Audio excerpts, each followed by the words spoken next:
ஏன்னா இஸ்ரேல் வந்து தாக்குச்சு அப்படின்னா இஸ்ரேலுக்கு தான் பாதிப்பு ஜாஸ்தி. ஈரான் வந்து போன முறையா அவங்க என்ன மாதிரியான மிரட்டல் விட்டாங்கன்னா, நாங்க போற பார்த்துக்கிட்டே தான் இருக்கோம். ஈரான் ஈராக் போர், பிற பிற நாடுகள் நடக்கிற போர் இங்க வந்து அதனான பிரதிபலிப்பு ஏற்படுறது.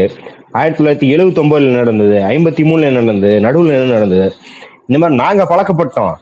இஸ்ரேல்ல இருக்கிற சொகுசா இருக்கிறவனுக்கு தான் போர் பழக்கம் கிடையாது. ஏன்னா இஸ்ரேல்ல இருக்கிறவன் யாரும் இஸ்ரேல்காரன் கிடையாது, அங்கேயே பிறந்து வளர்ந்தவனும் கிடையாது. முக்காவாசி ஐரோப்பியர்களும் அமெரிக்கர்களும் அங்க இருக்கிறாங்க, ஆஸ்திரேலியால இருந்தெல்லாம் வந்திருக்கிறாங்க.